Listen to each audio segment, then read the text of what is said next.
നമസ്കാരം. 2012 മാർച്ച് 11 രാവിലെ 10 മണി കഴിഞ്ഞ് 30 മിനിറ്റ് ആയിട്ടുണ്ടാവും. US-ലെ യൂട്ടാ സ്റ്റേറ്റിലെ ഡ്രൈപ്പറിനെയും റിവർ ടണ്ണിനെയും ബന്ധിപ്പിക്കുന്ന ഒരു പാലം ജോർദാൻ നദിക്ക് മുകളിൽ കൂടി ഉണ്ട്. ആ പാലം ശരിക്കും ഒരു നടപ്പാതയാണ്. ആ നടപ്പാതയിൽ കൂടി നടക്കുന്ന ഒരു ചെറുപ്പക്കാരൻ പെട്ടെന്ന് ആ കാഴ്ച കണ്ടത്. നടപ്പാതയിൽ രക്തത്തുള്ളികൾ വീണ് കിടക്കുകയാണ്. അതോടൊപ്പം രക്തത്തിൽ കുതിർന്ന സോക്സും ഷൂവും കൂടി ആ പാലത്തിൽ കാണാനുണ്ട്.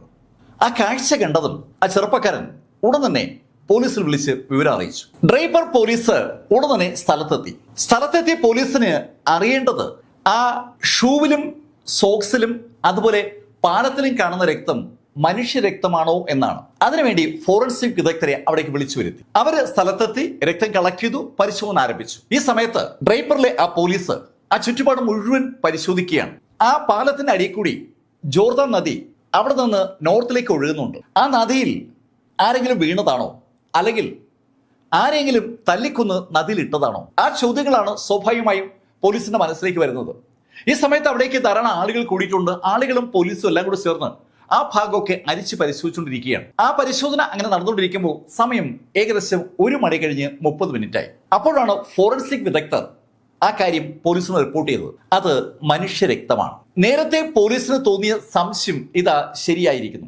ഡ്രൈപ്പറിലെ പോലീസ് ആ കാര്യം അറിഞ്ഞ അതേ നിമിഷത്തിൽ കുറച്ചുകൂടി നോർത്തിലോട്ട് ആ ജോർദാൻ നദിയിൽ ആളുകൾ ഒരു കാഴ്ച കണ്ടു. നദിയിൽ ആരോ പൊങ്ങിക്കിടക്കുന്ന കാഴ്ചയാണ് താഴെയുള്ള ആളുകൾ കണ്ടത്. സൗത്തിൽ നിന്ന് നോർത്തിലേക്കാണ് ആ ജോർദാൻ നദി ഒഴുകുന്നത്.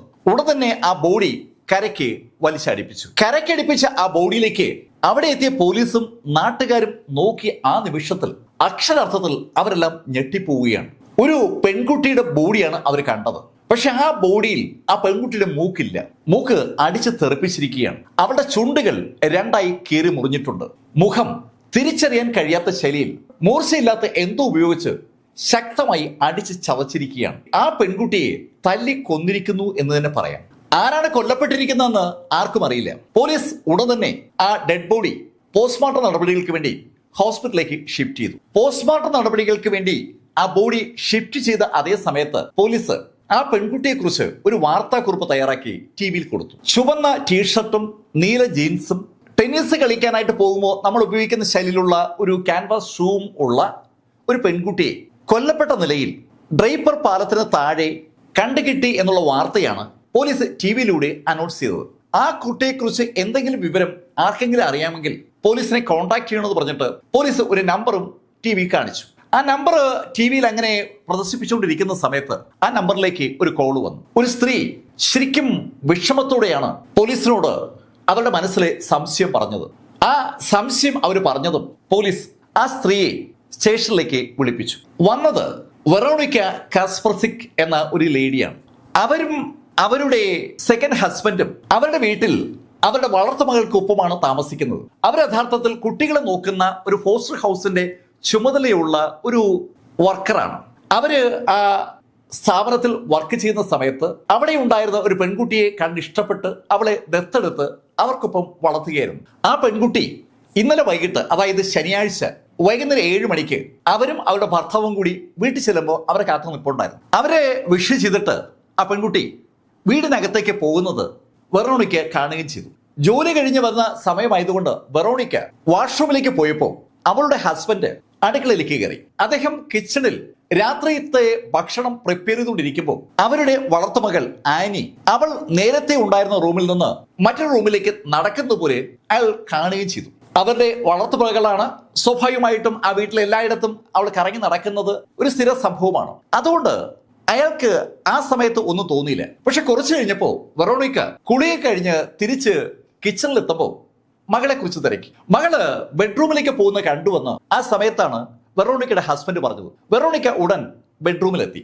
ആനിയുടെ ബെഡ്റൂമിൽ ആ സമയത്ത് ആനി ഇല്ല. ആനി അവിടെ കാണാതെ വന്നതും അവര് വീട് മുഴുവൻ പരിശോധിച്ചു. ഒരു മുറിയിലും ആനിയില്ല. ഈ സമയത്ത് അന്വേഷണത്തിന്റെ ഭാഗമായി അവിടെ ഹസ്ബൻഡ് കൂടുകയും ചെയ്തു. അവർ ആ വീടൊക്കെ അരിച്ചു പറക്കുമ്പോൾ ആനി അവിടെ ഇല്ലെന്ന് കണ്ട അതേ നിമിഷത്തിൽ ആനിയുടെ മുറിയിൽ ഒരു ലെറ്റർ എഴുതി വെച്ചിരിക്കുന്നത് അവരുടെ ശ്രദ്ധയപ്പെട്ടു. അവരെ ലെറ്റർ എടുത്ത് വായിച്ചു. അമ്മ ക്ഷമിക്കണം, ഞാൻ എൻ്റെ സ്കൂളിലെ കുട്ടികളോട് ഒരു കള്ളം പറഞ്ഞു. ഞാൻ അവരോട് ഞാൻ പ്രഗ്നന്റ് ആണെന്നാ പറഞ്ഞത്. ആ കള്ളം പൊളിയും. അതുകൊണ്ട് എനിക്കിനി ഇവിടെ നിൽക്കാൻ വയ്യ, ഞാൻ കാലിഫോർണിയയിലേക്ക് പോവുകയാണ് എന്ന് സ്നേഹപൂർവ്വം ആനി, 15 വയസ്സ് മാത്രം പ്രായമുള്ള ആനി എന്ന അവരുടെ വളർത്തുമകൾ, അവൾക്ക് ഒരു പരിചയമില്ലാത്ത കാലിഫോർണിയയിലേക്ക് അങ്ങനെ ഒറ്റയ്ക്ക് യാത്ര ചെയ്താൽ അത് ശരിയാകില്ല എന്നറിയാവുന്ന വെറോണിക്കയും വെറോണിക്കയുടെ ഹസ്ബൻഡും ഉടൻ തന്നെ ആനിയുമായി ബന്ധമുള്ള അവളുടെ സ്കൂളിലെ സുഹൃത്തുക്കളെ ഒന്നൊന്നായി കോണ്ടാക്ട് ചെയ്തു. ആനിക്ക് ഒരു ബോയ് ഫ്രണ്ട് ഉണ്ട്, ക്രിസ് എന്ന് പറയും. വെറോണിക്ക ആദ്യം വിളിച്ചത് അവനെയാണ്. ആനിയെ കണ്ടാന്ന് ചോദിച്ചപ്പോൾ ഇല്ല എന്ന് അവൻ മറുപടി പറയുകയും ചെയ്തു. ആനി എവിടെയെങ്കിലും പോകാനുള്ള സാധ്യതയുണ്ടോ എന്നുള്ള വെറോണിക്കയുടെ ചോദ്യത്തിന് അവൻ അറിയില്ല എന്ന മറുപടിയും പറഞ്ഞു. അവനിൽ നിന്ന് ആ മറുപടി കിട്ടിയതും വെറോണിക്ക അടുത്ത സുഹൃത്തുക്കളെ വിളിച്ചു തുടങ്ങി. വെറോണിക്കയ്ക്ക് പരിചയമുള്ള ആനിയുടെ സുഹൃത്തുക്കളെ ഒന്നൊന്നായി വെറോണിക്ക വിളിക്കുമ്പോൾ ആനിയുടെ രണ്ടാം ഹസ്ബൻഡ് ജെയിംസ് അയൽപക്കത്തുള്ള വീടുകളിലേക്ക് കോണ്ടാക്ടിന് ശേഷം പോലീസിൽ വിളിച്ച് വിവരം പറഞ്ഞു. അവരുടെ 15 വയസ്സ് മാത്രം പ്രായമുള്ള ആനി കാസ്പർസിക്കിനെ ആ രാത്രി വീട്ടിൽ നിന്ന് കാണാതായിരിക്കുന്നു എന്നാണ് അവര് റിപ്പോർട്ട് ചെയ്തത്.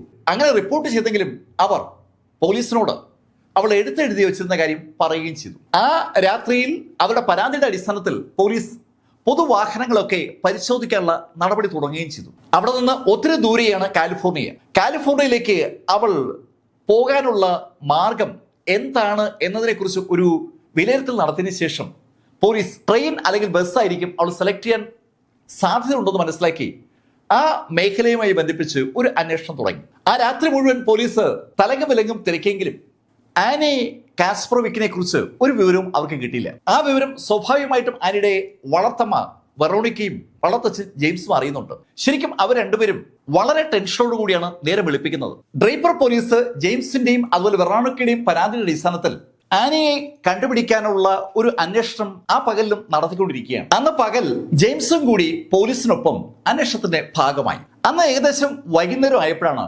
Veronica TV ഓണാക്കിയത്. അപ്പോഴാണ് അവരുടെ ശ്രദ്ധയിൽ ആ വാർത്ത കണ്ടത്. ആ വാർത്ത കണ്ടപ്പോൾ ആനിയെ അവർക്ക് ഓർമ്മ വന്നത് കൊണ്ടാണ് അവര് ആ കാര്യം പോലീസിനെ വിളിച്ചറിയിച്ചത്.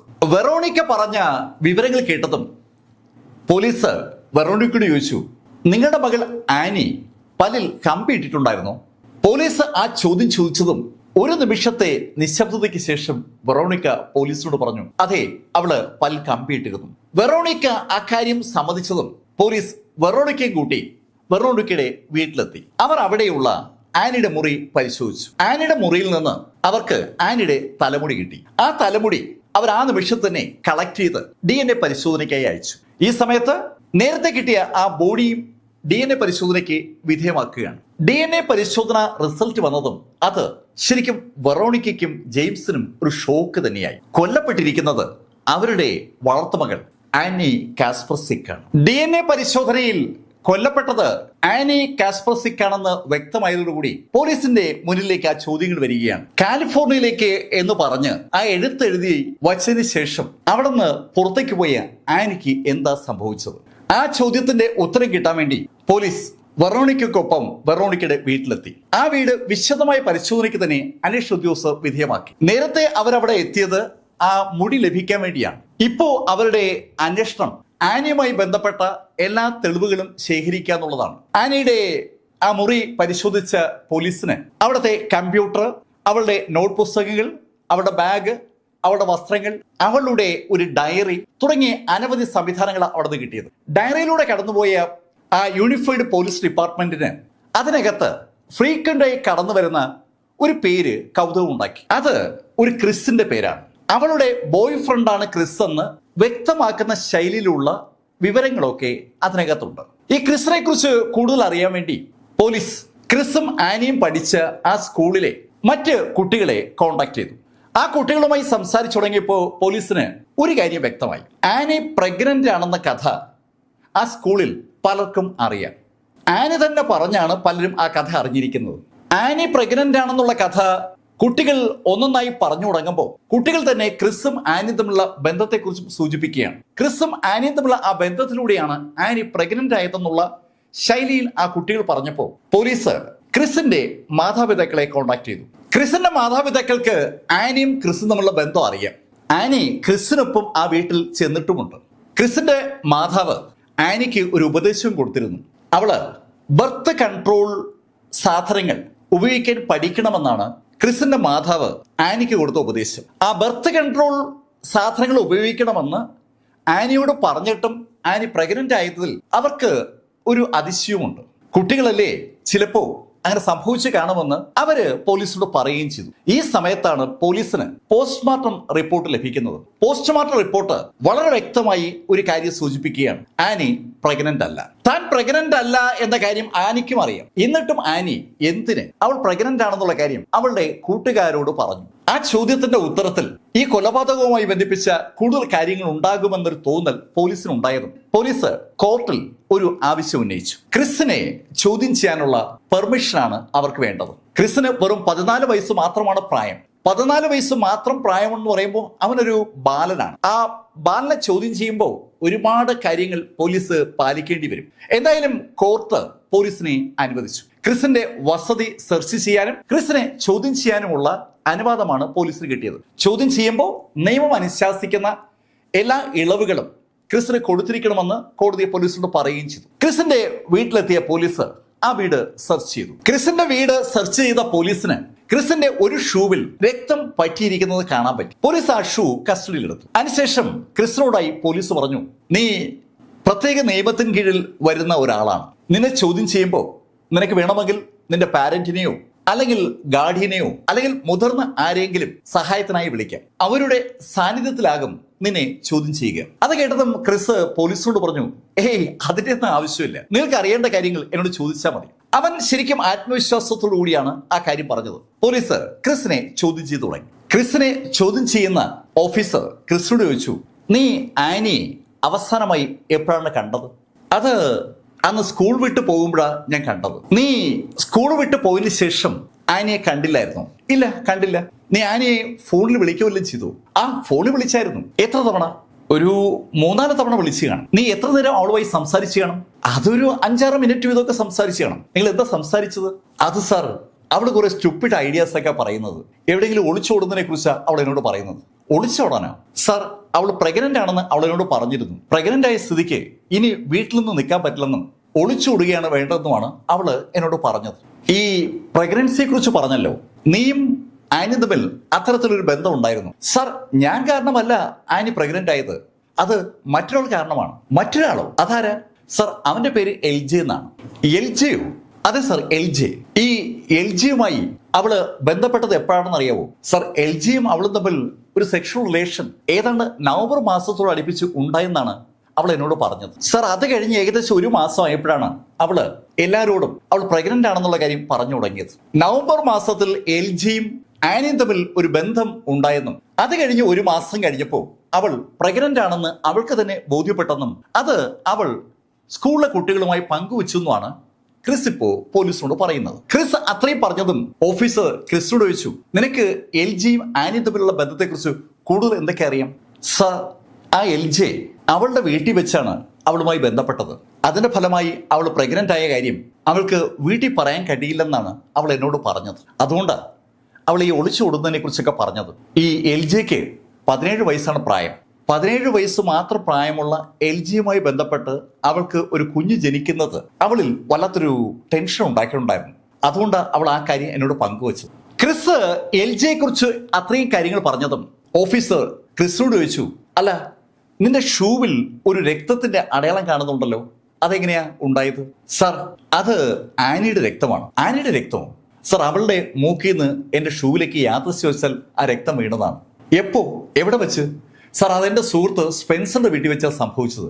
ഞാനും സ്പെൻസറും ആനിയും കൂടി അവന്റെ വീട്ടിൽ അങ്ങനെ നടക്കുമ്പോൾ യാദൃശ്ചിവശാൽ അവിടെ മൂക്കിൽ കൂടി രക്തം വന്നതാണ്. ആ സമയത്ത് രക്തം എന്റെ ഷൂവിലായത്. ആ രക്തത്തെക്കുറിച്ച് വളരെ വ്യക്തമായ വിവരങ്ങൾ തന്നെ ക്രിസ് പോലീസിനോട് പറഞ്ഞു. ക്രിസ് പോലീസിനോട് സംസാരിക്കുന്ന സമയത്ത് അവൻ ആ കസേരയിൽ അങ്ങനെ ചാരി ഇരിക്കുകയാണ്. വളരെ കൂളായിട്ടാണ് ക്രിസ് ആ കസേര ചാരി ഇരുന്ന് സംസാരിക്കുന്നത്. അവന്റെ ആ ഇരുത്തം ശ്രദ്ധാപൂർവം വീക്ഷിക്കുകയാണ് മറ്റു പോലീസ് ഓഫീസേഴ്സ്. ക്രിസിന്റെ ഷൂവിൽ കണ്ട ആ രക്തത്തിന്റെ കാരണം മനസ്സിലായ ഓഫീസർ ക്രിസിനോട് ചോദിച്ചു, ക്രിസ്, നിനക്ക് ശനിയാഴ്ചത്തെ നിന്റെ ആക്ടിവിറ്റീസ് ഒക്കെ ഒന്ന് ഓർത്തെടുത്ത് പറയാൻ പറ്റുമോ? പറയാം സാർ.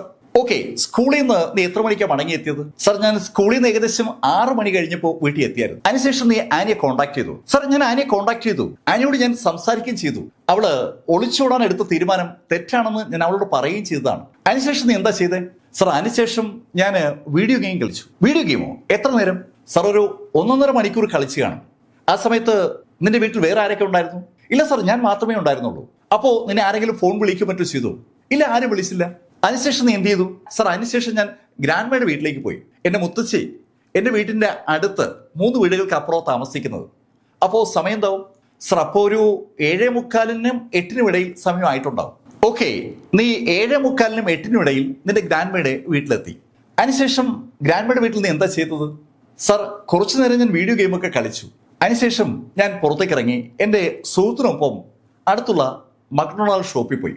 എന്നിട്ട് ഞാനൊരു 11:30 മണിയോടുകൂടി വീട്ടിൽ മടങ്ങിയെത്തി. എവിടെ?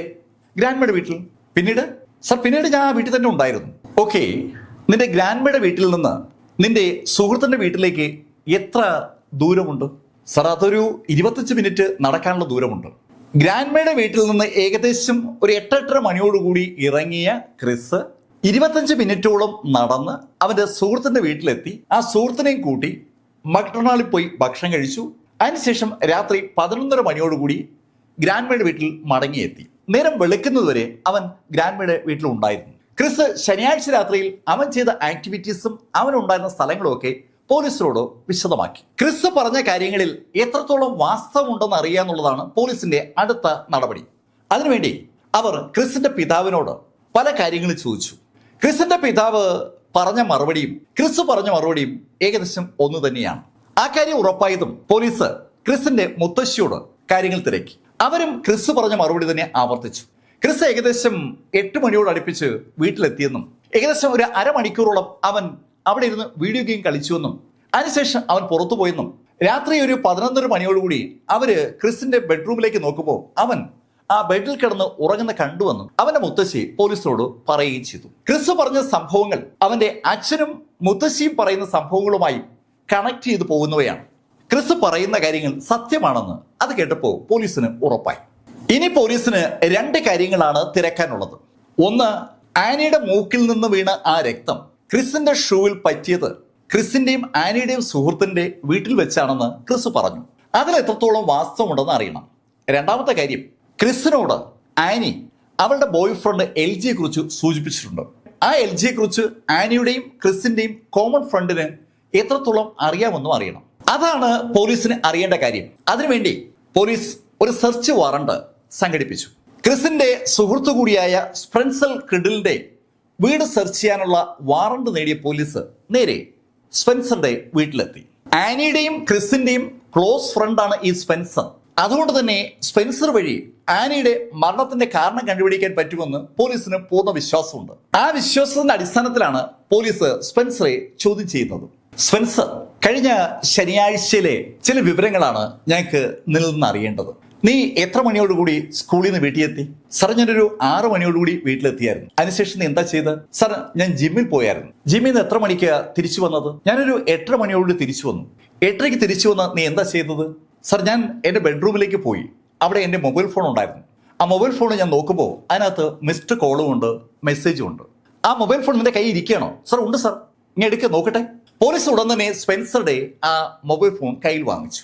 ആ ഫോണ് സ്പെൻസർ പോലീസിന് കൊടുക്കുമ്പോൾ തന്നെ അവൻ പോലീസിനോട് പറഞ്ഞു, സാർ, എൻ്റെ ഫോണ് തറയിൽ വീണ് കേടായി. അതുകൊണ്ട് ഞാൻ എൻ്റെ മെമ്മറിയൊക്കെ എറൈസ് ചെയ്തിട്ടുണ്ട്. ആ കോൾ വിളിച്ച നമ്പർ എനിക്ക് ഓർമ്മയില്ല, പക്ഷേ കോൾ ഡേറ്റ റെക്കോർഡുകൾ എടുക്കാൻ പറ്റുള്ളല്ലേ. അവൻ പോലീസിനോട് തിരിച്ചങ്ങനെ ചോദിച്ചതും ആ അന്വേഷണ ഉദ്യോഗസ്ഥൻ സ്പെൻസറോട് പറഞ്ഞു, ചാറ്റ് മെസ്സേജ് ഒക്കെ ഞങ്ങൾ വിചാരിച്ചാൽ തിരിച്ചെടുക്കാൻ പറ്റും. നീ വീട്ടിൽ മടങ്ങിയെത്തിയതിനു ശേഷം പിന്നെന്താ ചെയ്ത്? സാർ, ഞാൻ ഗെയിം കളിച്ചു, പിന്നെ നെറ്റ്ഫ്ലിക്സിൽ ഒരു സിനിമ കണ്ടു. അട്ടെ, നീ എപ്പോഴെങ്കിലും LGയോട് സംസാരിച്ചിട്ടുണ്ടോ? സാർ, LGയോട് ഞാൻ സംസാരിച്ചിട്ടില്ല. പക്ഷേ LG ആനിയുടെ ഇമെയിൽ ഹാക്ക് ചെയ്തിട്ട് അതുവഴി എനിക്കൊരു മെയിൽ അയച്ചിരുന്നു. എപ്പോഴാണ് അത് സംഭവിച്ചത്? സാർ, അത് നവംബർ അവസാനത്തിലോ ഡിസംബർ തുടക്കത്തിലോ മറ്റോ ആണ്. ആനിയുടെ അക്കൗണ്ടിൽ നിന്ന് നിനക്ക് മെസ്സേജ് അയച്ച LG അതിനുശേഷം നിന്നെ കോണ്ടാക്ട് ചെയ്തിട്ടില്ലേ? സാർ, അതിനുശേഷം ഒരു തവണ LG എന്നെ ഫോണിൽ വിളിച്ചിരുന്നു.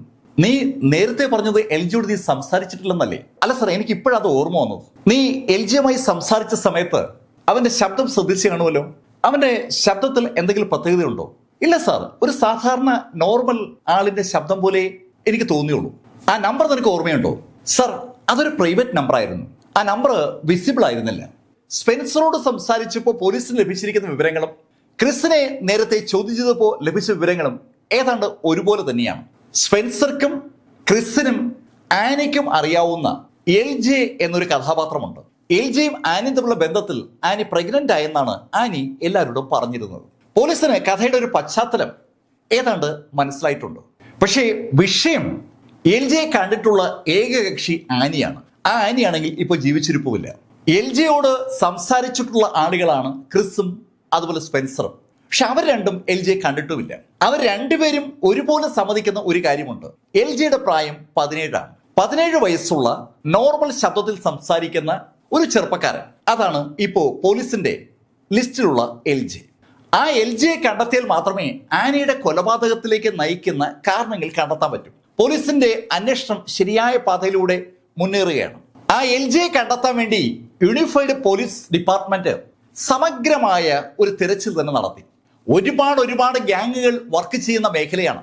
സകല ഗ്യാങ്ങുകളുടെയും സകല ഡേറ്റയും പോലീസ് ഇതിനുവേണ്ടി കളക്ട് ചെയ്തു. CCTV വിഷ്വലുകൾ കളക്ട് ചെയ്യാൻ കഴിയുന്ന എല്ലാ സ്ഥലങ്ങളിൽ നിന്നും ആ വിഷ്വലുകൾ കളക്ട് ചെയ്തു. ഒരു കാർഡ് അടച്ചുള്ള അന്വേഷണമാണ് LJക്ക് വേണ്ടി ആ യൂണിഫൈഡ് പോലീസ് ഡിപ്പാർട്ട്മെന്റ് നടത്തിയത്. പോലീസ് അവരുടെ കഴിവിന്റെ പരമാവധി ലഭിക്കുന്ന വിവരങ്ങൾ കൂട്ടിയോജിപ്പിച്ച് ആനിയുടെ കൊലപാതകം തെളിയിക്കാനുള്ള ആ പരിശ്രമം അങ്ങനെ നടത്തിക്കൊണ്ടിരിക്കുമ്പോൾ തികച്ചും അപ്രതീക്ഷിതമായി പോലീസിന് ഒരു കോള് ലഭിച്ചു. ആ കോള് വിളിച്ചത് ജോവന്ന ഫ്രാങ്ക്ലിൻ എന്ന സ്ത്രീയാണ്. വിളിച്ച ജോവന്ന ഫ്രാങ്ക്ലിൻ അത്ര നല്ല കക്ഷിയൊന്നുമല്ല. ക്രെഡിറ്റ് കാർഡ് തട്ടിപ്പും ഇൻവെസ്റ്റ്മെന്റ് തട്ടിപ്പും ഒക്കെ ഒരു ഹോബിയാക്കി കൊണ്ടു നടക്കുന്ന കഥാപാത്രമാണ് ഈ ജോവന്ന ഫ്രാങ്ക്ലിൻ. അതുകൊണ്ട് തന്നെ പോലീസിന് ആ സ്ത്രീയെ അറിയാം. അവരാണ് പോലീസിനെ വിളിച്ചിരിക്കുന്നത്. അവരുടെ കയ്യിൽ ആനിയുടെ ആ മരണവുമായി ബന്ധപ്പെട്ട ഒരു ഇൻഫർമേഷൻ ഉണ്ടെന്നാണ് അവര് പോലീസിനോട് പറഞ്ഞത്. ആ ഇൻഫർമേഷൻ ജോവന്ന ഫ്രാങ്ക്ലിൻ പോലീസിനോട് പങ്കുവെക്കണമെങ്കിൽ പോലീസ് ഒരു കാര്യം ചെയ്യണം. ജോവന്നയുടെ പേരിൽ അനവധി കേസുകളുണ്ട്. അതിലൊക്കെ കുറച്ച് ഇളവ് ജോവന്നയ്ക്ക് കൊടുക്കണം. പോലീസിനെ അവൾ സഹായിക്കുന്നതുകൊണ്ട് തിരിച്ച് പോലീസും അവളെ സഹായിക്കണമെന്നുള്ള ഒരു മാന്യമായ ആവശ്യമാണ് അവൾ പോലീസിന് മുന്നിൽ ഉന്നയിച്ചത്. അത് പരിഗണിക്കാമെന്ന് പോലീസ് അവക്ക് വാക്കുകൊടുത്തു. പോലീസ് വാക്കുകൊടുത്തതും ജോവന്ന ആ ഇൻവെസ്റ്റിഗേഷൻ ഓഫീസറോട് അവൾ കണ്ട കാര്യം പറഞ്ഞു. സർ, ഈ ശനിയാഴ്ച രാത്രിയിൽ ഞാൻ ഈ കൊല്ലപ്പെട്ട പെൺകുട്ടി ആനിയെ കണ്ടിരുന്നു. ആനിയെ കണ്ടെന്നോ? അതെ സർ, അവളെയും ഞാൻ ആ LJയും ഒന്നിച്ചാ കണ്ടത്. LJയും ആനിയും ഉണ്ടായിരുന്നു സർ. അവർ തമ്മിൽ വഴക്കടിച്ചുകൊണ്ടിരിക്കുമ്പോഴാണ് ഞാൻ അവരുടെ അടുത്തേക്ക് വരുന്നത്. എന്നെ കണ്ടപ്പോ ആനി ഒന്ന് ചിരിച്ചു, ഞാനും ചിരിച്ചു. എന്നിട്ട് നീ പിന്നീട് ആനിയെ കണ്ടായിരുന്നു? സർ, ഞാൻ പിന്നെ ആനിയെ കണ്ടു. അത് പറയാനാണ് യഥാർത്ഥത്തിൽ നിങ്ങളെ കോൺടാക്ട് ചെയ്തത്. നീ ആനിയെ എപ്പോഴാണ് കണ്ടത്? സർ, ഒത്തിരി രാത്രി ആയപ്പോഴാണ് ഞാൻ ആനിയെ കണ്ടത്. ഞാൻ ആ പാർക്കിൽ ഉണ്ടായിരുന്ന സമയത്ത് ആനി ആ ഭാഗത്തേക്ക് വരുന്നത് ഞാൻ കണ്ടത്. അവളുടെ മൂക്കിൽ കൂടെ ആ സമയത്ത് ചോര ഒലിക്കുന്നുണ്ടായിരുന്നു. അവളുടെ മുഖമൊക്കെ ഏതാണ്ട് പൊട്ടിപ്പൊളിഞ്ഞിരുന്നു. അപ്പോ ഞാൻ ഒരു കാഴ്ച കൂടി കണ്ടു. അവളുടെ തൊട്ടുപുറകിൽ ആ LJ നിൽക്കുന്നത് ഞാൻ കാണുമ്പോൾ LJ അവളെ ആഞ്ഞ് ചവിട്ടുകയാണ്. എന്നിട്ട് ചവിട്ടേറ്റ് ആനി വീണു. തറയിലിട്ട് അവളെ വീണ്ടും ചവിട്ടിയതിനു ശേഷം LJ അവളെ അവന്റെ കൈവശമുള്ള ഒരു തുണി കൊണ്ട് കെട്ടുന്ന കണ്ടു. തുണി കൊണ്ട് കെട്ടിയതിനു ശേഷം LJ അവളെ പൊക്കിയെടുത്ത് അവന്റെ കാറിന്റെ ഡിക്കിലോട്ട് ഇട്ടു.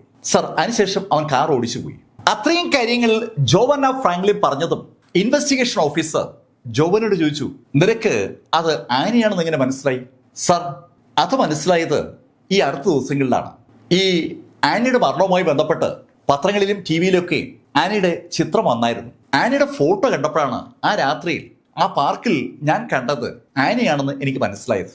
ജോവന്ന ഫ്രാങ്ക്ലിൻ ആനിയെ കണ്ട കഥ പോലീസിനോട് പറയുമ്പോൾ ജോവന്നയോട് ചോദിക്കുന്ന ആ ഇൻവെസ്റ്റിഗേഷൻ ഓഫീസറുടെ പുറകിലായി 3-4 ഉദ്യോഗസ്ഥർ ഇരിപ്പുണ്ട്. അവര് ജോവന്ന ഫ്രാങ്ക്ലിനെ തന്നെ സസൂക്ഷ്മം നിരീക്ഷിക്കുകയാണ്.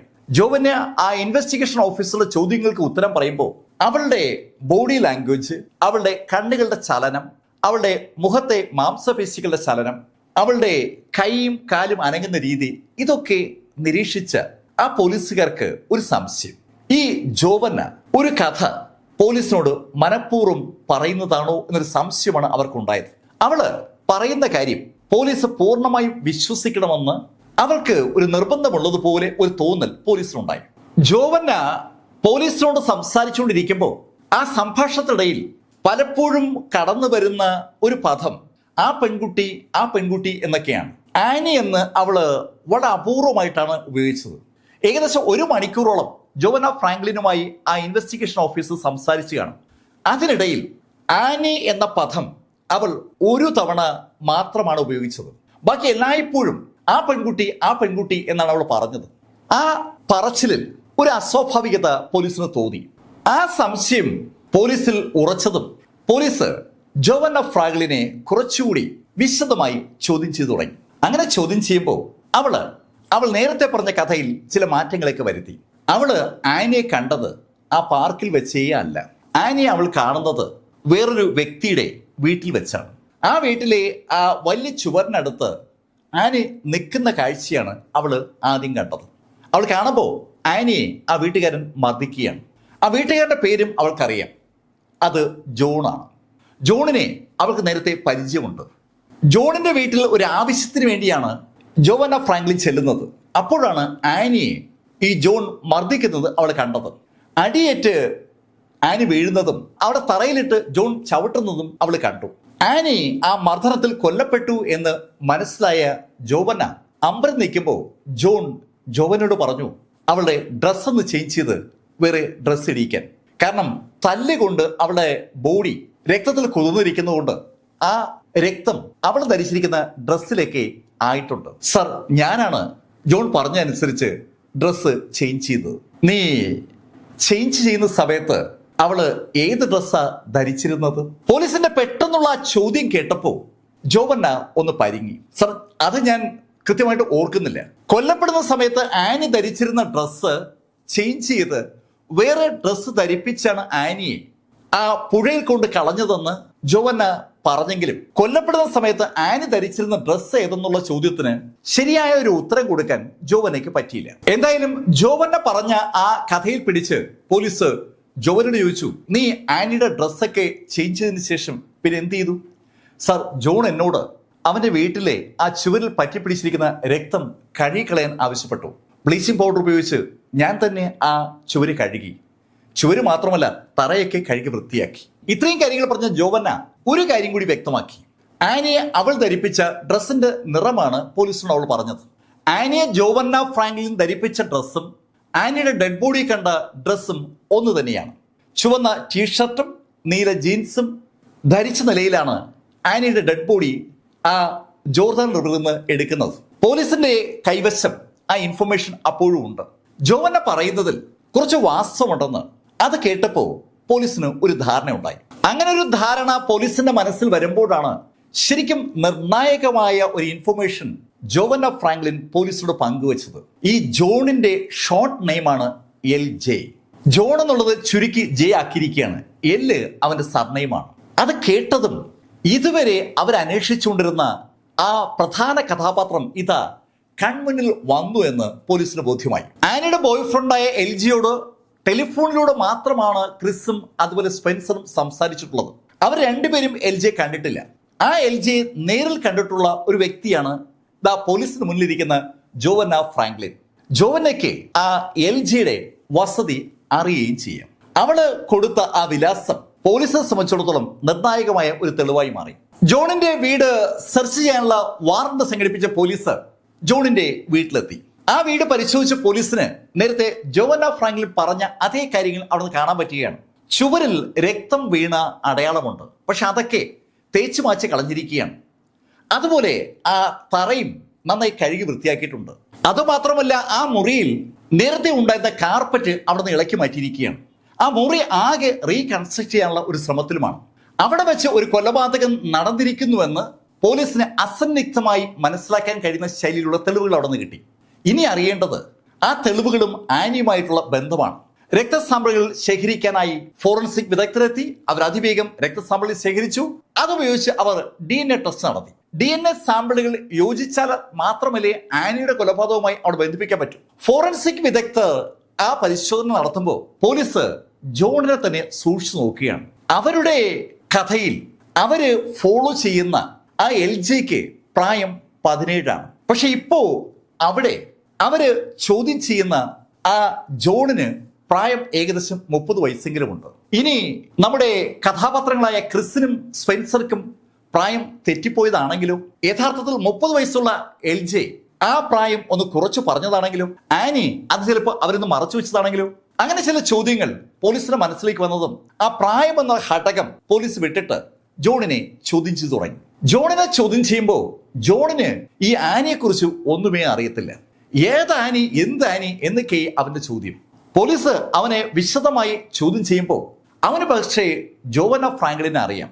ജോവന്ന ഫ്രാങ്ക്ലിനും അവനും തമ്മിൽ ചില വിഷയങ്ങളുള്ളതും അവൻ പോലീസിനോട് പറഞ്ഞു. പോലീസ് ജോണിനെ അങ്ങനെ ചോദ്യം ചെയ്തുകൊണ്ടിരിക്കുമ്പോഴാണ് നമ്മുടെ ഫോറൻസിക് വിദഗ്ധരുടെ റിപ്പോർട്ട് പോലീസിന് കിട്ടുന്നത്.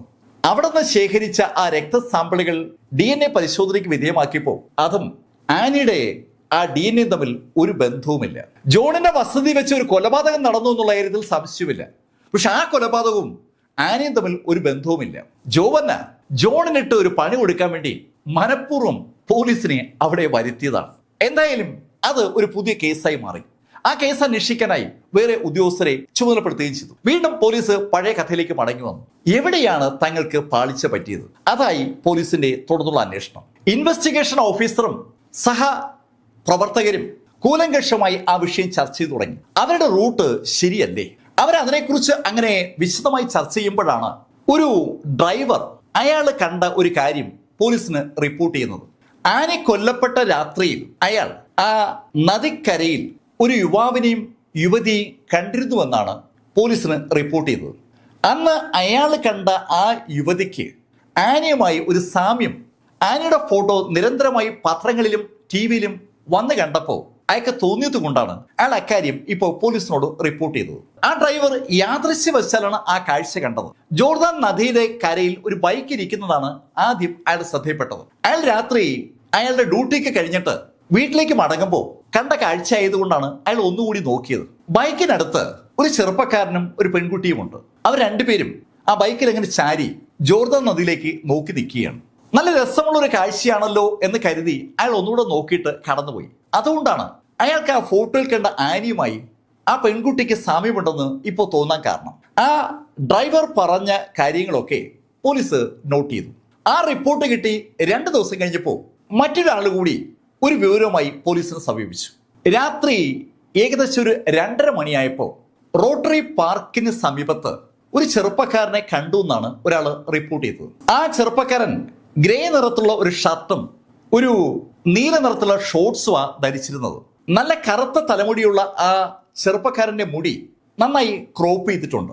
ആ ചെറുപ്പക്കാരനെ ആ ഡ്രൈവർ ശ്രദ്ധിക്കാനുള്ള കാരണം അയാൾ കേട്ട ഒരു വാചകമാണ്, ഹേയ് എന്നെ പിടിക്കാൻ പറ്റത്തില്ല, എന്നെ പിടിക്കാൻ പറ്റത്തില്ല. അവൻ ആ ഇരുട്ടത്ത് അങ്ങനെ ഉറക്കെ പറയുന്നത് കേട്ടത് കൊണ്ടാണ് ഡ്രൈവർ യഥാർത്ഥത്തിൽ ആ ചെറുപ്പക്കാരനെ ഒന്ന് സൂക്ഷിച്ചു നോക്കിയത്. ഏതോ ഒരു വട്ടൻ രാത്രിയിൽ ആ പാർക്കിൽ വന്നതെന്ന് ഏതോ ഒരു നാടക ഡയലോഗ് ഉറക്കെ പറയുന്നു എന്നാണ് ആ സമയത്ത് ഡ്രൈവർക്ക് തോന്നിയതെങ്കിലും കുറെ ദിവസങ്ങൾക്ക് ശേഷം ഈ ആനി മർഡറുമായി ബന്ധിപ്പിച്ച വാർത്തകൾ നിരന്തരമായി TV-യിലൂടെയും പത്രങ്ങളിലൂടെയും കാണുകയും വായിക്കുകയും ചെയ്തപ്പോൾ അയാൾക്ക് ആ ആനി മർഡറുമായി ആ ചെറുപ്പക്കാരനും ആ ചെറുപ്പക്കാരന്റെ വാചകത്തിനും ബന്ധമുണ്ടെന്നൊരു തോന്നൽ, അയാളുടെ 6th സെൻസ് അയാളോട് അങ്ങനെ പറഞ്ഞതാണെന്നൊരു തോന്നൽ അയാൾക്ക് ഉണ്ടായതുകൊണ്ടാണ് അയാൾ ആ കാര്യം പോലീസിന് റിപ്പോർട്ട് ചെയ്തത്. ഈ 2 ഇൻഫർമേഷന് പുറമെ ഒരു കാര്യം കൂടി പോലീസിന്റെ അന്വേഷണത്തിൽ വന്നിട്ടുണ്ട്. അത് ക്രിസ്റ്റഫറും സ്പെൻസറും നൽകിയ ചില വിവരങ്ങളാണ്. LJ എന്ന ആ ഇനിഷ്യലിന് പിന്നിൽ ഒളിച്ചിരിക്കുന്ന വ്യക്തി ക്രിസിനെയും അതുപോലെ സ്പെൻസറെയും ഭീഷണിപ്പെടുത്തിക്കൊണ്ട് മെസ്സേജുകൾ അയക്കുന്ന ഒരു ശീലമുണ്ടെന്നാണ് അവർ രണ്ടുപേരും പോലീസിനോട് പറഞ്ഞത്. ഇപ്പോൾ പോലീസിന്റെ കയ്യിൽ LJയുമായി കണക്ട് ചെയ്ത് ഒത്തിരിയേറെ വിവരങ്ങൾ കിട്ടിയിരിക്കുകയാണ്. ആ LJ എത്രയും പെട്ടെന്ന് പിടികൂടണം. നേരത്തെ LJ ആണെന്ന് കരുതി ജോണിനെ പിടികൂടിയതുമായി ബന്ധപ്പെട്ട് പത്രങ്ങളിൽ ശരിക്കും ഒരു ആക്ഷേപം അലയടിക്കുന്നുണ്ട്. പത്രങ്ങൾ പോലീസിനെ അലക്കാൻ കിട്ടുന്ന ഒരു അവസരവും പാഴാക്കില്ല. അത് ഇവിടെയാണെങ്കിലും അമേരിക്കയിലാണെങ്കിലും സംഭവം ഒരുപോലെ തന്നെ. അതുകൊണ്ട് തന്നെ LJ എത്രയും പെട്ടെന്ന് പിടികൂടാനുള്ള ഒരു തീവ്ര തീരുമാനമാണ് പോലീസ് ഇപ്പോൾ എടുത്തിരിക്കുന്നത്. LJ എന്ത് വില കൊടുത്തും പിടികൂടണമെന്ന് തീരുമാനിച്ച ഇൻവെസ്റ്റിഗേഷൻ ഓഫീസറും അദ്ദേഹത്തോടൊപ്പമുള്ള സഹപ്രവർത്തകരും ഈ ആനി മർഡർ ഒരിക്കൽ കൂടി പഠന വിധേയമാക്കാൻ തീരുമാനിച്ചു. സകല സംഭവങ്ങളും ഒരിക്കൽ കൂടി അവരൊന്ന് വിലയിരുത്തുകയാണ്. അവർക്ക് എന്തെങ്കിലും മിസ്സായോ എന്നൊരു സംശയം ആ ഇൻവെസ്റ്റിഗേഷൻ ഓഫീസർക്കും കൂടുതലുള്ളവർക്കും ഉണ്ട്. അവര് ആ കാര്യങ്ങളിലൂടെ ഒന്നുകൂടി ഒന്ന് കടന്നുപോയപ്പോൾ തികച്ചും അമ്പരപ്പിക്കുന്ന ചില മിസ്സിങ്ങുകൾ അവർക്ക് ഉണ്ടായതായി പെട്ടെന്ന് അവർക്ക് മനസ്സിലായി. അതിൽ ഏറ്റവും പ്രധാനം ആനി കൊല്ലപ്പെടുന്നതിന് മുന്നേ ആനിയുടെ ഫോണിലേക്ക് വന്ന ചില കോളുകളാണ്. ഒരു അജ്ഞാത നമ്പറിൽ നിന്ന് ആനിക്ക് കോളുകൾ ലഭിച്ചിട്ടുണ്ട്. ആനി കൊല്ലപ്പെടുന്നതിന് 1 മണിക്കൂർ മുന്നേ വരെ അവൾക്ക് ആ ഫോണിൽ നിന്ന് കോള് ലഭിച്ചിട്ടുണ്ട്. ആ കോള് വിളിച്ച ആളായിരിക്കും LJ. പോലീസ് സത്യത്തിൽ ഇപ്പോഴാണ് ആ ഫോൺ നമ്പറിനെ കുറിച്ച് ശരിക്കും കാര്യമായി അന്വേഷിക്കാൻ തീരുമാനിക്കുന്നത്. നേരത്തെ അവർ വേറെ റൂട്ടിലൂടെയൊക്കെ കടന്നുപോയതാണ്. ആ ഫോണുമായി ബന്ധപ്പെട്ട കാര്യം അവരങ്ങ് വിസ്മരിച്ചു പോയതാണ്. ഇവിടെ ഒരു കാര്യം കൂടി ഉണ്ട്. ക്രിസിനെയും സ്പെൻസറെയും ആ LJ ത്രട്ടൺ ചെയ്യുന്നു എന്ന് അവർ രണ്ടുപേരും പോലീസിനോട് പറഞ്ഞിട്ടുണ്ട്. മെസ്സേജുകളിലൂടെയാണ് ത്രട്ടൺ ചെയ്യുന്നത്. ആ മെസ്സേജുകൾ അയക്കുന്നത് ഒരു പ്രൈവറ്റ് നമ്പറിൽ നിന്നാണ്. ആ പ്രൈവറ്റ് നമ്പറും ആനിക്ക് വന്ന കോളിലെ പ്രൈവറ്റ് നമ്പറും ഒന്നാണോ എന്നാണ് ഇനി അറിയേണ്ടത്. അതറിയാനായിട്ട് പോലീസ് ടെലിഫോൺ ഡിപ്പാർട്ട്മെന്റിനെ സമീപിച്ചു. പോലീസ് ആവശ്യപ്പെട്ട ഡേറ്റ ടെലിഫോൺ ഡിപ്പാർട്ട്മെന്റ് കൊടുത്തപ്പോൾ ആ ഡേറ്റയിലൂടെ കടന്നുപോയ പോലീസ് ആദ്യം ചെയ്തത് സ്പെൻസറുടെ വീട് സെർച്ച് ചെയ്യാനുള്ള ഒരു സെർച്ച് വാറണ്ട് വാങ്ങുക എന്നുള്ളതാണ്. ആ സെർച്ച് വാറണ്ടിന്റെ അടിസ്ഥാനത്തിൽ പോലീസ് സ്പെൻസറുടെ വീട്ടിലെത്തി.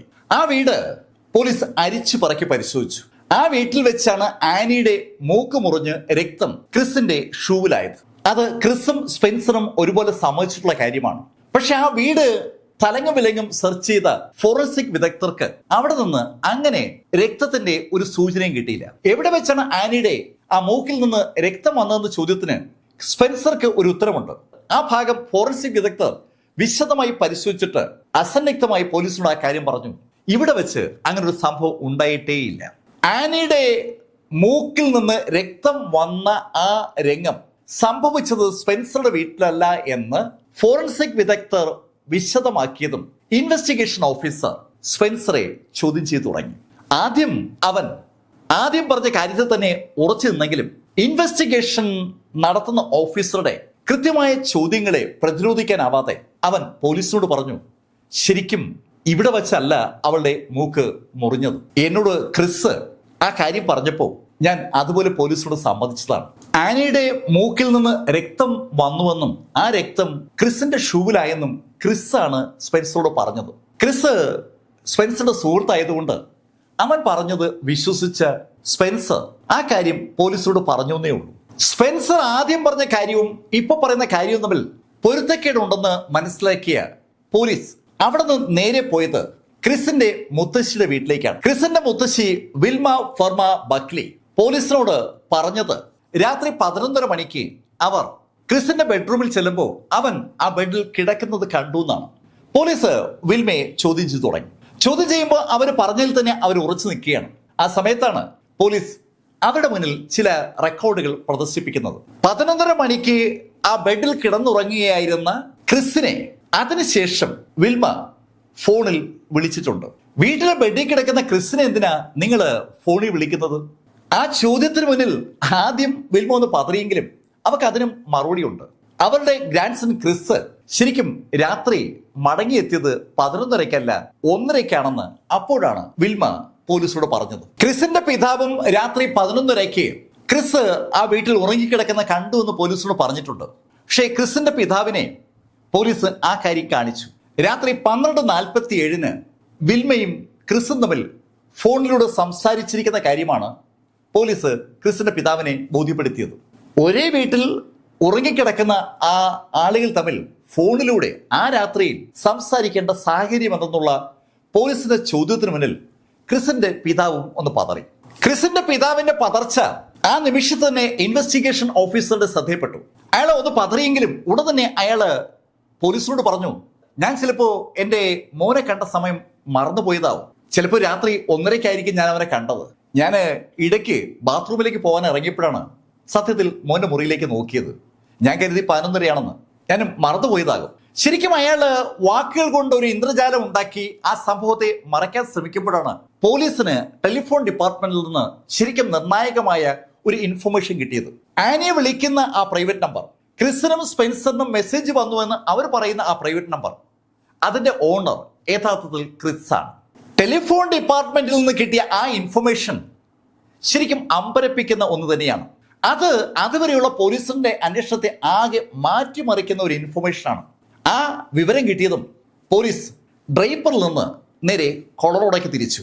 അതിന്റെ കാരണം ക്രിസും കുടുംബവും കൊളറോഡോയ്ക്ക് താമസം മാറ്റിയതാണ്. ക്രിസ് ഡിഗ്രിക്ക് അവിടെ ഒരു കോളേജിൽ ജോയിൻ ചെയ്തിരിക്കുകയാണ്. കൊളറോഡോയിൽ ആ യൂണിഫൈഡ് പോലീസ് എത്തുമ്പോൾ അവരുടെ കയ്യിൽ ഒരു സെർച്ച് വാറണ്ട് ഉണ്ട്. ആ സെർച്ച് വാറണ്ട് ക്രിസിന്റെ വസതി സെർച്ച് ചെയ്യാനുള്ള വാറണ്ട് തന്നെയാണ്. അവിടെ ക്രിസിന്റെ വസതി സെർച്ച് ചെയ്ത അവർ ക്രിസിനെ ചോദ്യം ചെയ്യാനായി അവിടെ കൂടെ കൂട്ടുകയും ചെയ്തു. ആദ്യമൊന്നും അവൻ കാര്യങ്ങൾ വിട്ടുപറയാൻ തയ്യാറായില്ലെങ്കിലും പോലീസിന്റെ കർക്കശമായ ചോദ്യങ്ങളിൽ അവനെ ഉദ്ദേശിക്കാത്ത കോർണറിൽ കുടുക്കിയതും അവൻ അക്കാര്യം അവസാനം സമ്മതിച്ചു. LJ എന്ന പേരിൽ ഒരു വ്യക്തിയില്ല എന്നുള്ള കാര്യമാണ് അവൻ പോലീസിനോട് സമ്മതിച്ചത്. ഇൻവെസ്റ്റിഗേഷൻ ഓഫീസേഴ്സിനെ ഞെട്ടിച്ച ഒരു ഇൻഫർമേഷനാണ് ഇപ്പോൾ ക്രിസ് പങ്കുവച്ചിരിക്കുന്നത്. ക്രിസ് പോലീസിനോട് പറഞ്ഞു, ശരിക്കും ഈ LJ ആനിയുടെ സൃഷ്ടിയാണ്. ആനിയുടെയോ? അതെ, എനിക്ക് അസൂയ തോന്നാൻ വേണ്ടി അവൾക്ക് LJ എന്നൊരു സുഹൃത്തുമായി ബന്ധമുണ്ടെന്ന് എന്നോട് പറയുമായിരുന്നു. അവൾ പറയുന്നത് സത്യമാണെന്നാണ് ആദ്യമൊക്കെ ഞാൻ കരുതിയിരുന്നത്. പിന്നീട് ഞാൻ അറിഞ്ഞു ആനി ആ പേര് വെറുതെ പറഞ്ഞതാണ്. ആനി മരണപ്പെട്ടപ്പോൾ അന്വേഷണ ഉദ്യോഗസ്ഥരെ വഴിതെറ്റിക്കാൻ വേണ്ടി ഞാൻ ആ പേര് ഉപയോഗിച്ചെന്നേ ഉള്ളൂ. ക്രിസ് പോലീസിനോട് വളരെ കൂളായിട്ട് തന്നെ ആ കാര്യം പറഞ്ഞു. ഇനി പോലീസിന് അറിയേണ്ടത് ആനിക്ക് എന്ത് സംഭവിച്ചുവെന്ന് ക്രിസിനെ അറിയാമോ എന്നുള്ളതാണ്. ആനി കൊല്ലപ്പെട്ട കാര്യം ക്രിസിന് അറിയാം. ആ കൊലപാതകവുമായി ക്രിസിന് എന്താണ് ബന്ധം, അതാണല്ലോ പോലീസിന് അറിയേണ്ടത്. പോലീസ് ചോദ്യങ്ങൾ അങ്ങനെ തുടർന്നതും ക്രിസ് പതുക്കെ കഥയിലേക്ക് കടന്നു വന്നു. ആനിയും ക്രിസും തമ്മിൽ ശരിക്കും അടുപ്പമായിരുന്നു. ആ അടുപ്പം അവർ തമ്മിലുള്ള സെക്ഷൽ റിലേഷൻസിലേക്ക് എത്തുകയും ചെയ്തു. അത് സംഭവിക്കുന്നത് നവംബർ മാസത്തിലാണ്. അതിനുശേഷം ഡിസംബറോട് കൂടിയാണ് അവള് വഴി അവളുടെ ക്ലാസ്സിലെ കൂട്ടുകാരികൾ അവള് പ്രഗ്നന്റ് ആണെന്നുള്ള കാര്യം അറിയുന്നത്. ആ സമയത്ത് ക്രിസിന് 14 വയസ്സും ആനിക്ക് 15 വയസ്സുമാണ് പ്രായം. ശരിക്കും ആനി പ്രഗ്നന്റ് ആണെന്ന് കേട്ടതോടുകൂടി ക്രിസ് ആകെ തകർന്നിരുന്നു. ഈ പ്രായത്തിൽ ഒരു അച്ഛനാകുന്നതിനെ കുറിച്ച് അവൻ ആലോചിക്കാനേ പറ്റില്ല. അങ്ങനെയാണ് അവൻ അവസാനം ആനിയെ ഇല്ലാതാക്കാനുള്ള ഒരു പദ്ധതി ആലോചിച്ചത്. അവർ രണ്ടുപേരും കൂടി പ്ലാൻ ചെയ്ത് അവിടെ നിന്ന് ഒളിച്ചോടാനുള്ള ഒരു പദ്ധതി അവൻ ആനിയുടെ മനസ്സിലേക്ക് കൊണ്ടുവന്നു. അവിടെ അങ്ങനെ നിന്നാൽ സ്വാഭാവികമായിട്ടും ആളുകളൊക്കെ പലതും പറയും. വെറും 15 വയസ്സ് മാത്രമുള്ള ഒരു പെൺകുട്ടി പ്രസവിക്കുന്നതും ആ പെൺകുട്ടിക്ക് 14 വയസ്സുള്ള ഒരു പയ്യൻ അച്ഛനായിരിക്കുന്നതും ആ നാട്ടിൽ ചിലപ്പോൾ ഒരു നല്ല വിഷയമാകത്തില്ല. അവരുടെ വീട്ടുകാർക്കും അതൊരു വിഷയമാകും. അതുകൊണ്ട് രണ്ടുപേർക്കും കൂടി അവിടെ നിന്ന് ഒളിച്ചോടി അങ്ങ് ദൂരെ ലോസ് ആഞ്ചലസിലേക്ക് പോകാമെന്നാണ് ക്രിസ് ആനിയോട് പറഞ്ഞത്. ആനി തത്വത്തിൽ അത് സമ്മതിക്കുകയും ചെയ്തു. അവൾ യഥാർത്ഥത്തിൽ അവളുടെ ആ നാട്ടിൽ നിന്ന് മാറാൻ മനസ്സുകൊണ്ട് ആഗ്രഹിച്ചിരുന്നു. അവൾ പ്രഗ്നന്റ് അല്ല എന്നുള്ള കാര്യം അവൾക്കറിയാം. പ്രഗ്നന്റ് ആണെന്ന് ക്രിസിനോട് പറഞ്ഞ് ക്രിസിനെ കൊണ്ട് അവൾ ആ തീരുമാനത്തിലേക്ക് എത്തിച്ചതാണ്. ക്രിസ് ആണെങ്കിൽ ആനിയെ പറ്റിക്കാനുള്ള ഒരു ശ്രമത്തിലാണ്, ആനിയാണെങ്കിൽ ക്രിസിനെ പറ്റിക്കാനുള്ള ശ്രമത്തിലുമാണ്. അങ്ങനെയാണ് അവർ രണ്ടും കൂടി ആ ദിവസം രാത്രി ആ ബ്രിഡ്ജിന് സമീപം എത്തുന്നത്. വളരെ പ്ലാൻഡ് ആയിട്ടാണ് ക്രിസ് അവിടെ എത്തിയത്. അവന്റെ കയ്യിൽ ഒരു ഷവൽ ഉണ്ടായിരുന്നു. ആനി ആ നദിയിലേക്ക് നോക്കുന്ന സമയത്ത് അവൻ ആ ഷവൽ ഉപയോഗിച്ച് അവളുടെ മുഖത്ത് ആഞ്ഞടിക്കുകയായിരുന്നു. അടിയേറ്റ് അവൾ അവിടെ ആ പാലത്തിൽ വീണു. അവിടെ ഇട്ട് അവൻ ആ ഷവൽ കൊണ്ട് അവളുടെ മുഖം തിരിച്ചറിയാൻ പറ്റാത്ത ശൈലിയിൽ അടിച്ച് വികൃതമാക്കി. ആനിയാണ് കൊല്ലപ്പെട്ടെന്നുള്ള കാര്യം ആർക്കും മനസ്സിലാകാതിരുന്നാൽ ഒരു കാരണവശാലും അവനിലേക്ക് അന്വേഷണം എത്തില്ല എന്നത് അവൻ അറിയാം. അത് ഉറപ്പാക്കാൻ വേണ്ടിയാണ് ആനിയുടെ മുഖം അവൻ വികൃതമാക്കിയത്. അവളുടെ മുഖത്ത് അവൻ ആഞ്ഞാഞ്ഞ് അടിച്ചുകൊണ്ടിരിക്കുമ്പോഴാണ് രാത്രി 12:47 അവന്റെ മുത്തശ്ശി അവനെ ഫോണിൽ വിളിച്ചത്. പെട്ടെന്ന് മുത്തശ്ശിയുടെ ഫോൺ വന്നപ്പോൾ അവനൊന്ന് പതറി. അവൻ ആ നിമിഷത്തിൽ കൂടുതലൊന്നും ആലോചിക്കാതെ അവളെ ആ നദിയിലേക്ക് തള്ളിയിടുകയായിരുന്നു. ശരിക്കും അവളുടെ തല ആർക്കും തിരിച്ചറിയാൻ പറ്റാത്ത ശൈലിയിലേക്ക് അവൻ മാറ്റിയിരുന്നുവെങ്കിൽ ആനിയിലേക്ക് എത്താൻ പോലീസ് ഒത്തിരി ബുദ്ധിമുട്ടിയനെ. അവന്റെ ഫോണിലേക്ക് വന്ന ആ കോള് അവൻ ആ കൃത്യം പൂർത്തിയാക്കുന്നതിൽ തടസ്സപ്പെടുത്തിയതാണ്. ഏതായാലും ക്രിസിനെ പോലീസ് അറസ്റ്റ് ചെയ്തു. പോലീസ് ക്രിസിനെ അറസ്റ്റ് ചെയ്ത് ആ വാർത്ത പത്രങ്ങളിൽ വന്നപ്പോൾ ജനം വളരെ അമ്പരന്ന് പോവുകയാണ്. 14 വയസ്സ് മാത്രം പ്രായമുള്ള ഒരു സ്കൂൾ കുട്ടി ഒരു പെൺകുട്ടിയെ ഗർഭിണിയാക്കുക, എന്നിട്ട് അവളെ കൊല്ലുക, അതിനുശേഷം അന്വേഷണത്തിന്റെ ഭാഗമായി സഹകരിക്കുക കേട്ടുകേൾവിയില്ലാത്തൊരു കാര്യമാണ്. ക്രിസിനെ രക്ഷിക്കാനായി അവന്റെ വീട്ടുകാർ പഠിച്ച പടി 18 നോക്കി. അവൻ വെറും ബാലനാണ്, അവനൊരു അബദ്ധം പറ്റിയതാണ്. അവൻ ഡ്രഗ്സ് ഉപയോഗിക്കുന്ന ഒരു ശീലത്തിലേക്ക് അവന്റെ കൂട്ടുകാർ വഴി എത്തിച്ചേർന്നിരുന്നു. ആ ഡ്രഗ്സിന്റെ അമിത ഉപയോഗം അവനെ കൊണ്ട് അറിയാതെ ആ കാര്യം ചെയ്യിച്ചതാണ്. അവനല്ല കുറ്റക്കാരൻ, ഡ്രഗ്സ് ആണ് കുറ്റക്കാരൻ. ആ ശൈലിയിലായി വാദം. അതൊക്കെ വാദിക്കുമ്പോൾ അവനെ പാർപ്പിച്ചിരുന്ന ആ ചിൽഡ്രൻസ് ഹോമിലുള്ള ചില കുട്ടികൾ പോലീസിന് ഒരു വിവരം കൈമാറി. കൊലപാതകം എങ്ങനെയാണ് നടത്തിയതിന്റെ സചിത്ര വിവരങ്ങൾ ക്രിസ് കൂട്ടുകാരോട് ഇരുന്ന് പറഞ്ഞ് രസിക്കുന്ന കാര്യങ്ങളാണ് ആ ബാലഹോമിൽ നിന്ന് പോലീസിലേക്ക് എത്തിയത്. അത് കോടതിയിൽ ഒരു നിർണായക തെളിവായി. ഒരു പെൺകുട്ടിയെ കൊല്ലുക, ആ മരണം കൂട്ടുകാരോട് പറഞ്ഞ് രസിക്കുക, അങ്ങനെയുള്ള ഒരാൾ ഒരിക്കലും ഒരു ബാലന്റെ മാനസികാവസ്ഥ ഉള്ള ആളല്ല എന്നുള്ള ഒരു നിഗമനത്തിലേക്കാണ് കോടതി എത്തിയത്. സ്വാഭാവികമായിട്ടും ബാല കോടതി ആ കേസ് മേജർ കോടതിയിലേക്ക് റഫർ ചെയ്തു. ഈ സമയത്ത് പോലീസ് അവന്റെ വീടൊക്കെ സെർച്ച് ചെയ്ത് ഒരുപാട് ഇൻഫർമേഷൻ കളക്ട് ചെയ്തിരുന്നു. ആ ഇൻഫർമേഷന്റെ ഭാഗമായി അവർക്ക് കിട്ടിയത് ഒരു ഡയറി കുറിപ്പ് പോലുള്ള ഒരു പേപ്പറാണ്. അവൻ ആനയെ ഇല്ലാതാക്കാനായി പ്ലാൻ ചെയ്ത കാര്യങ്ങളും അതിനുശേഷം എന്ത് ചെയ്യണമെന്നുള്ള കാര്യങ്ങളൊക്കെ വ്യക്തമായി കുറിച്ചു വെച്ചിട്ടുണ്ട്. ആ കുറിപ്പ് ക്രിസിന്റെ കൈപ്പിടിയിൽ തന്നെ ക്രിസ് എഴുതിയതാണ്. സ്വാഭാവികമായിട്ടും അത് കോടതിയിൽ അവനെതിരായിട്ടുള്ള നിർണായകമായ തെളിവായി മാറി. പ്ലാൻ ചെയ്ത് 15 വയസ്സ് മാത്രം പ്രായമുള്ള ഒരു പെൺകുട്ടിയെ കൊലപ്പെടുത്തിയത് ക്രിസ് എന്ന വ്യക്തി തന്നെയാണ്. അവന്റെ പ്രായം ഇവിടെ ഒരു ഘടകമേ അല്ല. ഈ ഭൂമിയിൽ ലഭിക്കാൻ കഴിയുന്ന പരമാവധി ശിക്ഷ അവന് കൊടുക്കേണ്ടതാണെന്നുള്ള ഒരു നിഗമനത്തിലാണ് കോടതി എത്തിയത്. എന്നാലും അവന്റെ ഈ പ്രായത്തെ പരിഗണിച്ചുകൊണ്ട് അവന് 15 കൊല്ലത്തെ തടവാണ് കോടതി വിധിച്ചത്. അവന് 2034 ആകുമ്പോൾ മാത്രമേ പരോള് പോലും അനുവദിക്കാൻ പാടുള്ളൂ എന്ന് എടുത്തു പറഞ്ഞുകൊണ്ടാണ് കോടതിയുടെ ആ വിധി ഉണ്ടായത്. അമേരിക്കൻ ചരിത്രത്തിൽ ഈ ചുരുങ്ങിയ പ്രായത്തിൽ ഈ ശൈലിയിൽ ഒരു വിധി ഏറ്റുവാങ്ങിയ വേറൊരു കുറ്റവാളി ഇല്ല എന്ന് തന്നെ പറയാം. എന്തായാലും കേട്ടുകേൾവിയില്ലാത്ത ഒരു സംഭവമാണ് അവിടെ ഉണ്ടായിരിക്കുന്നത്. ഇതേ സംഭവങ്ങൾ കേരളത്തിൽ ആവർത്തിക്കപ്പെടുന്നത് കൊണ്ടാണ് ഈ കഥ ഞാൻ നിങ്ങളോട് പറഞ്ഞത്. ഇതുവരെ ആനി കാസ്പ്രോവിക്കിന്റെ കൊലപാതകത്തെക്കുറിച്ച് നിങ്ങളോട് സംസാരിച്ചത് എം ലൈഫിൽ നിന്ന് BS ചന്ദ്രമോഹൻ. കമന്റിൽ ചെയ്യുക. Thank you.